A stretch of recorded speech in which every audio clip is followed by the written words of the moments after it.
we're going to take a break from some of our color corrections, give you guys some time to digest that, and we're going to jump into the pen tool and some shape tools this week. And these are great tools. First, I should talk about why I want to talk about this tool first. We're about to enter the portion of this class where we're going to talk about additional methods for isolation. And the pen tool is really a fantastic tool for that as well, for creating isolations, cutouts. And I'm going to show you actually how to do that. We're going to go step by step through that. But I want to introduce you to the pen tool first. Now the pen tool is actually considered one of our shape tools. So our shape tools are actually down here. We actually have shape tools. We can create rectangles, ellipses, polygons, and then some custom shapes as well. You've probably already played with those. There are some exercises in the book that, in fact, this week for a mailbox project that are required that you use some of these tools, including the pen tool. The pen tool gives us the ability to create custom paths and shapes. It's really a fantastic tool. Unfortunately, it can be a little bit difficult to get the grasp of early on, because we might expect that it works just like a pen, and unfortunately it does not. It's not click and drag and you get the path that you draw with the pen tool. Instead, it is actually more of a vector art tool. We click to create points, and then we click to create an additional point, which is then connected to the first point. So I'm going to show you how we can do this. We're going to talk about first, before I show you how to manipulate these, I'm just going to create a simple shape and show you what happens when we create different shapes. We have 3 different states for our pen tool, our options up here at the top, because they are shape tools. What I just did right there was actually just a path. So I have a path which will be found under the Paths panel over here. You can see I actually have a path. But nothing has actually happened with it. No pixels were filled in. I didn't get an additional layer. It's just path information, which I'm going to show you how handy that can be in a moment. One of the things that I want to show you about paths, though, if we don't create a layer, a shape layer with the path, if we're just getting the paths, it's going to assign it the name work path. And the bad thing about that is, if I start to create another path, actually I did that on the same path, so it's still there. If I click off of that and create another path, look what happened to our first path. It's gone. That's a silly thing for Photoshop. I keep hoping they're going to fix it. Maybe it's different in CS5. So one of the things that you need to know is that when you create a path, if you like the path, if that's a path that you're happy with, you need to go into the Paths panel and name that path. Now you can accept the default. It can be path 1. I like this path. Please keep it. So I've named my path, and now if I create more paths, that first path remains. But if I again go back and now click and create another path, that anytime that work path, it just goes away. It becomes the new work path. So that's something for you to remember. Now, of course, we can manage our paths just like we manage anything else with the panels. I can actually just delete that if I'd like. I can create a new path and then draw into the path, and of course it'll then label it path 1, so we don't have to worry about it being deleted or lost as a work path. So that's just the paths, and that's vector information. It can be edited. I'm going to show you how to have better control with that and how you can edit those in a moment here. But let's talk about the other states that we have, or the other options that we have for this pen tool. We also have the shape layer path pen tool. So if I have that option selected, when I am done creating the path, actually it's already done it for me here, you can see that it has filled it with the foreground color that I had chosen, and I have the path on the layer. So this is a shape path, or a shape layer, excuse me, that has been created because I told Photoshop I wanted a shape layer. I can continue to edit that. I can change the color. I just double clicked on this thumbnail. It brought the color up. So I can change the color. It is completely editable. I can move it just like I could any other information.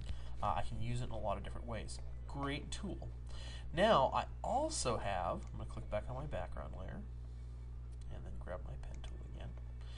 I have this last option. So I have the shape layer, I have the paths, and then I have some fill pixels. And it's not selecting it for some reason. Why is that not selecting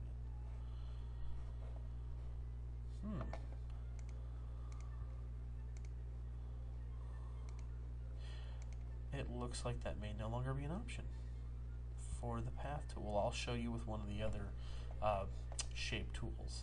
That's interesting. All right, so with the fill pixels options selected, and I'm going to choose something a little bit more interesting. I'm going to use one of these custom shapes. I'll use the light bulb, and I'm going to make it yellow.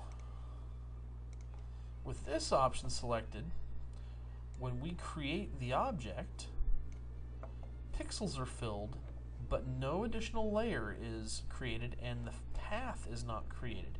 So you can see here, I now have that light bulb that I drew. It is on the background layer. You can see it in the thumbnail. And I have no path here visible, and then if I go to my paths, still not visible. There's no paths. So we just get the shape, the pixels. But you do have to be careful because of course it's going to appear on the layer that you draw it on. So if I had some pixels on my background here that I didn't want to be obscured, I've just now covered those pixels with these yellow pixels that have the light bulb. So that's one of the downfalls to that, but it is still a great tool. If you don't really want the paths, you're just creating some interesting design, you could do so. As you can see, it's very easy for me to continue to make as many of those as my little heart desires. Alright, now let's just revert. Let's just take this back to, or actually, I'll just do it the old-fashioned way, because revert, I don't have revert because I never saved it. So, delete that shape, and Control-A, Control, or no, just hit delete, select. Now I want to show you how you can control your paths a little bit better. And I'm going to, let's make this larger and zoom in so you guys can see this a little bit. We're going to do some more precise work with the pen tool. Okay, so let's examine the pen tool and how it works a little bit better. I'm going to create a shape with it now. Let's create a little bit of a starker color here. A little bit something more noticeable than that yellow we had. Okay, and now what I'm going to do is, and this is the great advantage of the pen tool, is that it is so precise. We can create exactly what we want to. I mean, once we get a good command of this tool, we can really create anything that we'd like with it. You can actually create shapes that are quite perfect. I mean, obviously, if I was wanted to create an ellipse, I would use the ellipse shape tool. But you can actually create objects that are very close to ellipses with the pen tool. You can create just about anything that you'd like. Now, the way that you do that is, let's examine how this tool works. Now, I showed you how we click, it creates a point. We click again, it creates another point. But you saw how I was getting curves, okay? I'm just clicking, just simple clicks now to create this path with these points. If I want the curve, I'm going to click and hold my mouse button down, and now I'm going to drag. And you see those things that are created along the side? Those are not actually part of the path. Those are what are called direction handles. The direction handles control the direction of the arc and the severity of the arc. So let's say I want to manipulate this. I'm holding Alt on the keyboard to get the convert anchor point tool that will allow me to manipulate the direction handles, and you can see that it actually Control Z. It actually changed that arc. On this side, it's not going to. Oh, there we go. Come on. It's not going to change it very much because this is actually controlling the other side, the arch information for the other side. So now if I click over here, you can see that direction handle controlled this arc, and it actually has made it more severe in this direction. So I can create two different types of anchor points is what basically this is going to come down to. We have single click, which are corner point, and then we have click and drag, which are smooth points. Okay. Now let's look at what we can do to make things even more precise. We have, once we have a path created, we have the ability to continue to manipulate that path. We can do so with these tools underneath here. We have the Add Anchor Point tool, the Delete Anchor Point tool, and the Convert Anchor Point tool. The Add Anchor Point tool, as you may have guessed, adds anchor points to the object, and I can manipulate those anchor points. I can manipulate the direction handles. I can do pretty much whatever I'd like. If I decide I want to get rid of an anchor point, I'd use the Delete Anchor Point tool and delete anchor points. And it's just going to give me what the shape would have looked like without those anchor points. Oh boy, I got some really interesting things going on here. Ah, there we go. That's kind of interesting. I got, looks like a kind of like a whale here. And then I have the Convert Anchor Point tool. Now this is a cool tool. This is going to take our anchor points and it's going to change them from one to the other, one type of anchor point to the other. We have corner points, we have smooth points. If we use the the Convert Anchor Point tool, and we click on a point that is a curve point, it becomes a corner point. It was a smooth point before, I'm sorry, now it's a corner point. So you can see I can turn things into more just basic geometric shapes by removing the angle or the arc information. Now if I have one of these corner points and I want to turn it into a smooth point, I'm going to click on the point and hold and drag, and it's going to add the direction handles to control the arc information.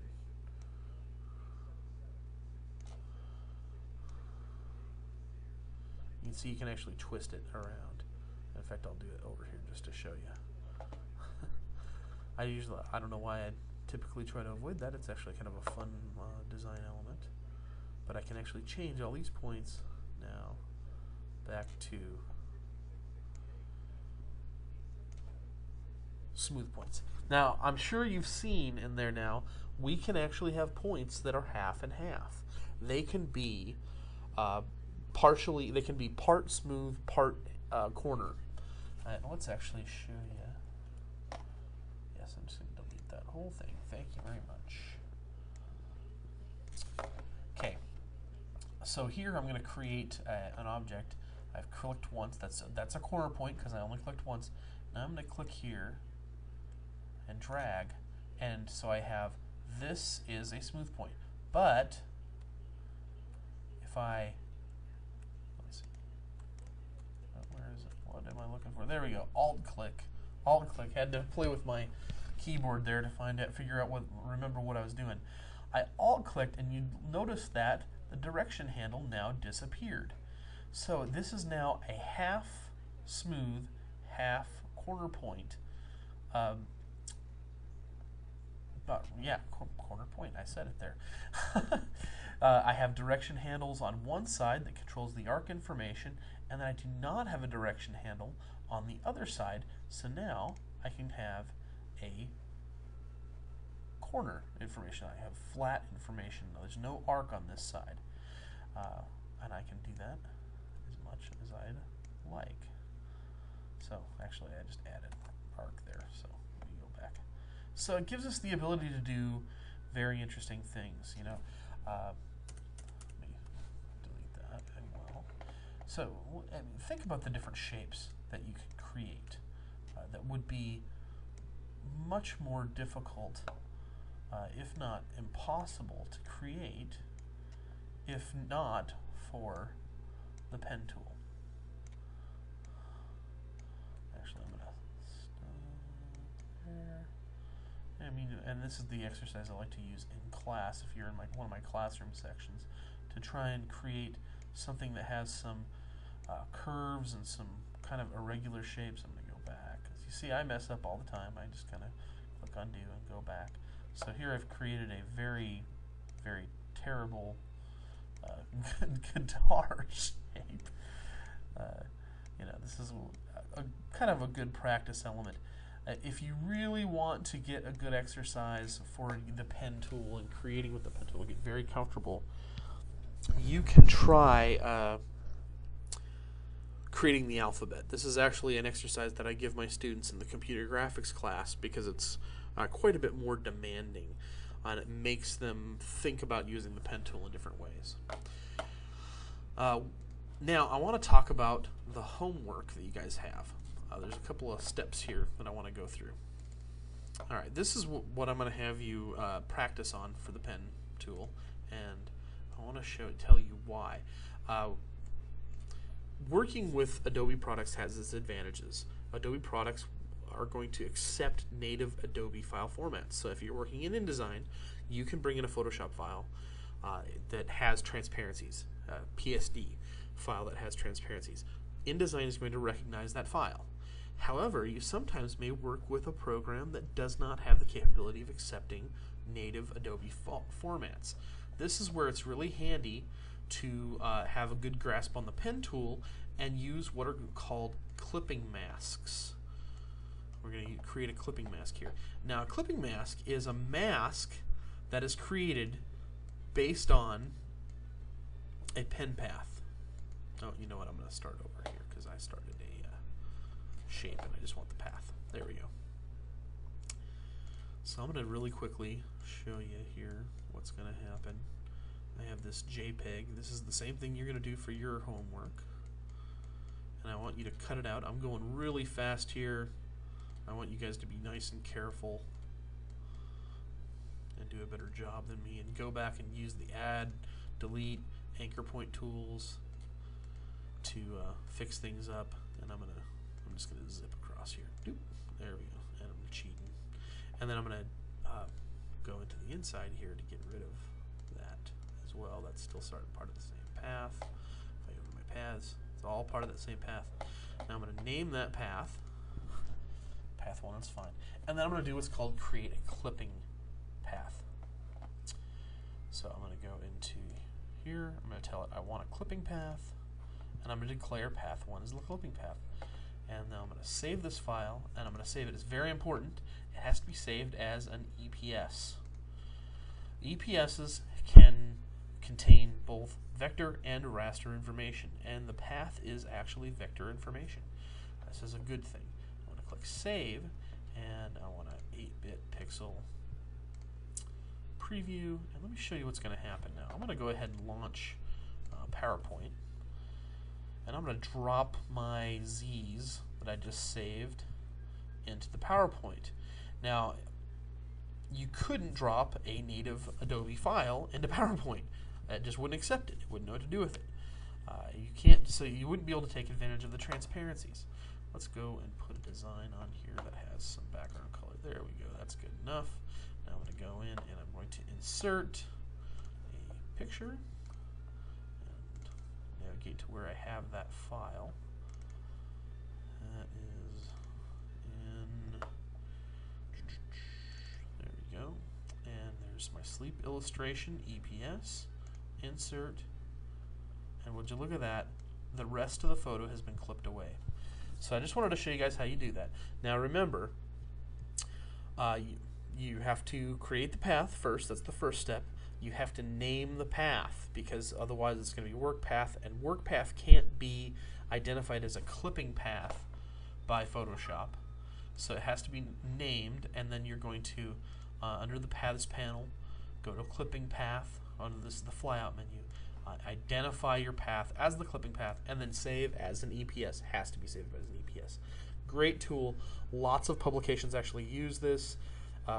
If you're a Cheyenne local, I know that the Tribune Eagle, because they use Quark instead of InDesign to design the newspaper, they create a lot of these cutouts, this way for the newspaper, so that they can lay photo objects over color and get the transparency. So if you have any trouble with that, let me know. I'd be glad to help you guys out. And continue to look for your restoration projects, and I look forward to seeing your color projects in the next couple weeks. Didn't need to do that. Come on, computer.